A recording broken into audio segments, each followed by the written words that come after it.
Hello students, I am Ravi Kumar from KV CRPF Mokama घाट। आज हम लोग हिस्ट्री का थर्ड चैप्टर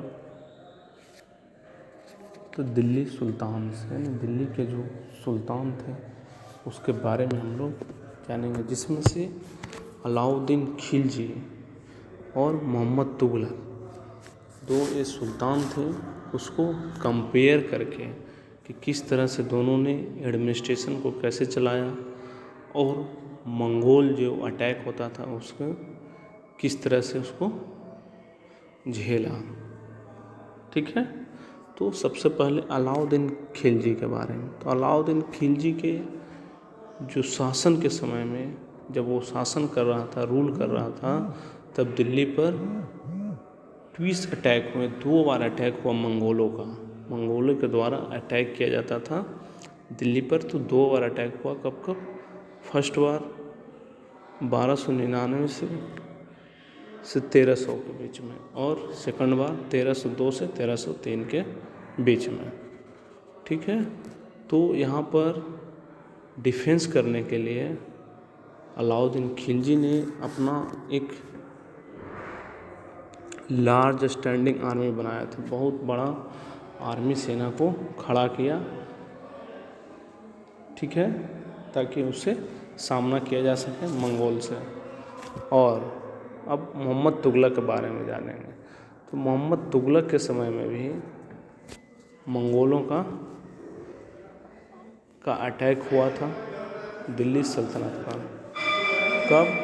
जब स्टार्टिंग टाइम था, तब जो मोहम्मद तुगलक की शासन की स्टार्टिंग के समय में अर्ली ईयर में मंगोलों का अटैक हुआ था दिल्ली सल्तनत पर। ठीक है, तो मोहम्मद तुगलक ने कि जो आर्मी थे यानी सोल्जर्स, जो मंगोल आर्मी को डिफेक्ट किया था, यानी हराया था, परास्त कर दिया था, तो उसने इससे क्या हुआ, उसके अंदर एक कॉन्फिडेंस जगा, बहुत ही कॉन्फिडेंस जगा।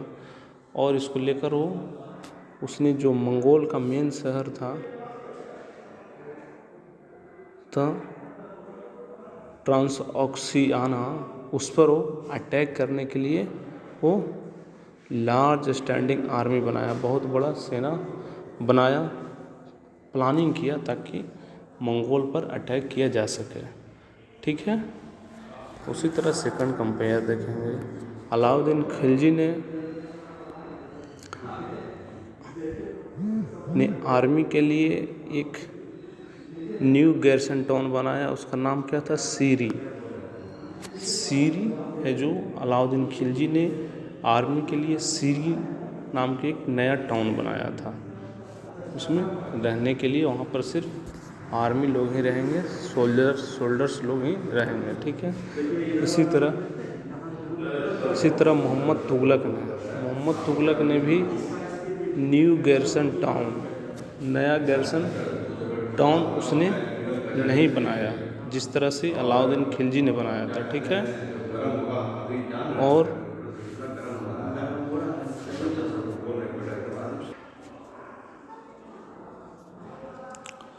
तो मोहम्मद तुगलक ने वो न्यू गैरिसन टाउन वो नहीं बनाया था मोहम्मद तुगलक ने, बल्कि उसके जगह पर क्या किया था, जो दिल्ली में ओल्डेस्ट ऑफ द 4 सिटीज है, जो पुराना जो 4 सिटी था दिल्ली में, उसी में से एक दिल्ली ए कोहना जो सिटी था उसको लोगों से खाली करवाया गया। जो लोग रह रहे थे उन लोगों को वहाँ से हटाया गया। किसके लिए? उसको जो सोल्जर थे उसको रखने के लिए वहाँ पर जो सोल्जर गैरिसन टाउन एक बनाया गया। और जो पुराने शहर के जो लोग थे दिल्ली कोहना के, उनके लिए एक new capital Daulatabad in the south, जो साउथ में न्यू कैपिटल दौलताबाद बनाया था, वहाँ पर उन लोग पे शिफ्ट कर दिया। ठीक है, और अलाउद्दीन खिलजी की सैनिकों के जो सोल्जर जो रहते थे उसको खाने के लिए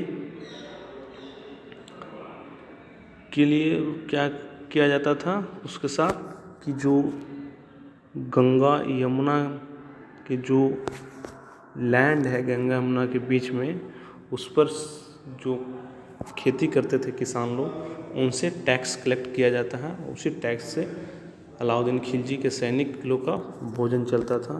और टैक्स के रूप में कितना, तो 50%, ठीक है, कलेक्ट किया जाता था। और इसी तरह मोहम्मद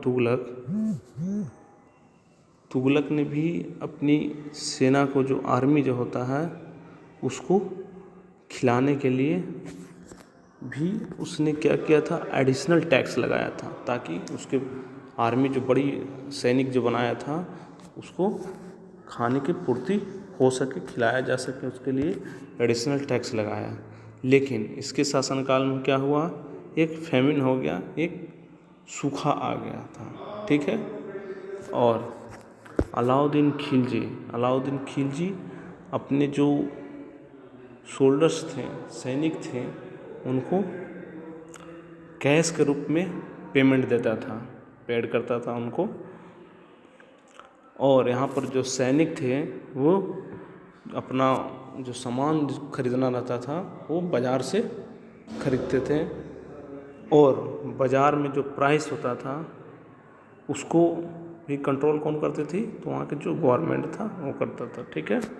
और कोई ज़्यादा अगर दाम नहीं रखेगा और भी न कम दाम रखेगा, और जो सामान की जो सप्लाई है गुड्स को, वो अच्छी तरीके से होता था। और कोई अगर ज़्यादा प्राइस रखता है किसी भी सामान के, तो उसके लिए पनिश्ड की व्यवस्था थी, उसके लिए सज़ा भी मिलते थे, ठीक है।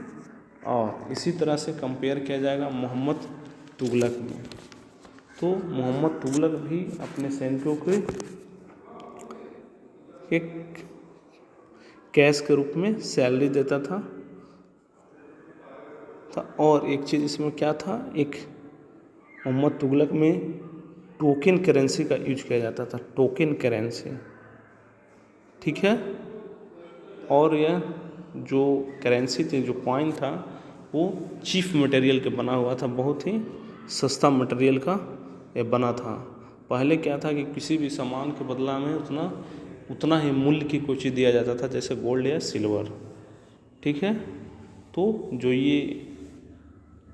जो टोकन चलाया वो काफ़ी चीफ मटेरियल का बना था, और यह गोल्ड या सिल्वर का नहीं था उसके मूल्य के बराबर।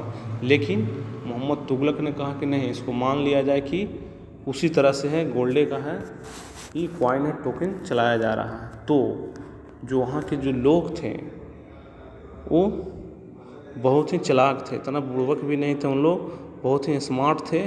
और उन लोग क्या किया कि गोल्ड और सिल्वर के जो कॉइन थे उसको बचा कर रख लेते थे, और जो उनको अपना जो काम करने के लिए और या फिर टैक्स देने के लिए, वो जो चीफ मटेरियल का जो बना था टोकन, उसी का यूज करते थे हम लोग, ठीक है।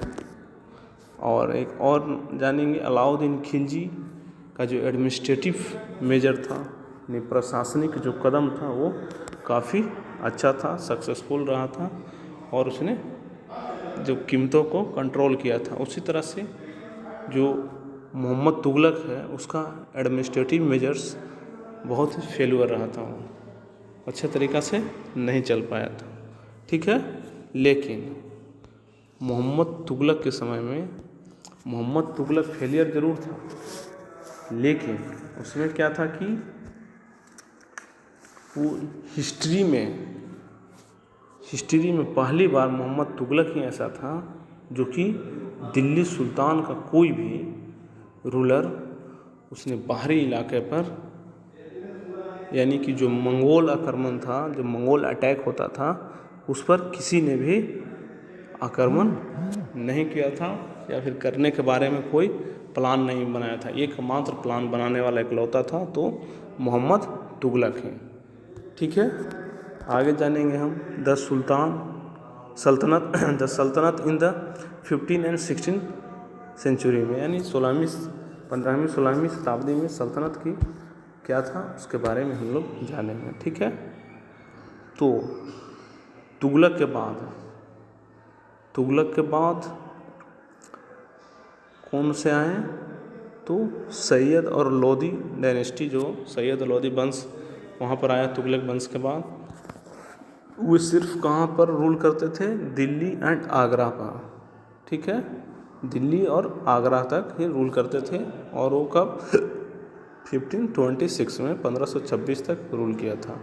और इनके समय में ही जौनपुर, बंगाल, मालवा, गुजरात, राजस्थान और इंटीरियर साउथ इंडिया, जो साउथ इंडिया था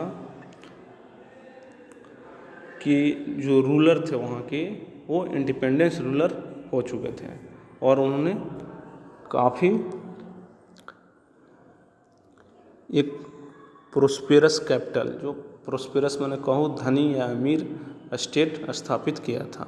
ठीक है, और आगे हम लोग जानेंगे। इस समय जो स्टेट बने थे, इस्टेब्लिश हुए थे, स्थापित किया गया था, वो छोटे ज़रूर थे बट वो पावरफुल थे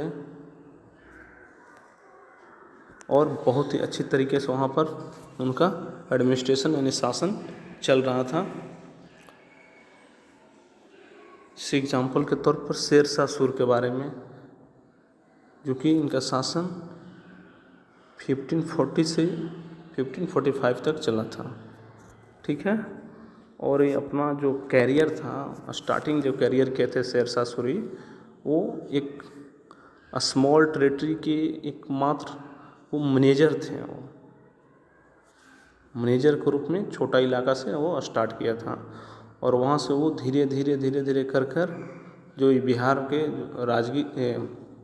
बिहार के जो सासाराम है वहीं के थे ये शेर शाह सूरी।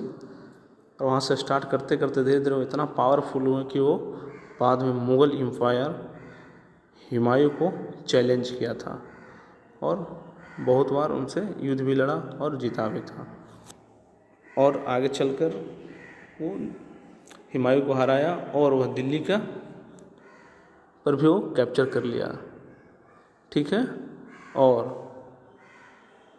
वो वहाँ के शासन भी किया दिल्ली पर। और उसका जो सूर डायनेस्टी था वो रूल किया सिर्फ ओनली 15 ईयर, यानी 15 वर्ष तक सूर डायनेस्टी दिल्ली पर शासन किया। फिर उसके बाद वो समाप्त हो गया। तो जो उस समय जो अलाउद्दीन शेर शाह सूरी के समय जो एडमिनिस्ट्रेशन था वो स्थापित ऐसा किया था, जो कि जो अलाउद्दीन खिलजी के समय जो एडमिनिस्ट्रेशन था उसके शासनकाल को एडमिनिस्ट्रेशन का उसे लिया था और उसमें भी कुछ चेंजिंग किया, उसमें सुधार करके उसको और भी करके उसको इम्प्लीमेंट किया गया था। ठीक है, और यह इतने अच्छे तरीके से इम्प्लीमेंट किया गया कि आगे चलकर फिर अकबर भी था, जो मुग़ल एम्पायर अकबर, उसने भी इन्हीं का जो सिस्टम था एडमिनिस्ट्रेशन सिस्टम उसी का फॉलो किया था, कंसिडर किया था। ठीक है, ओके।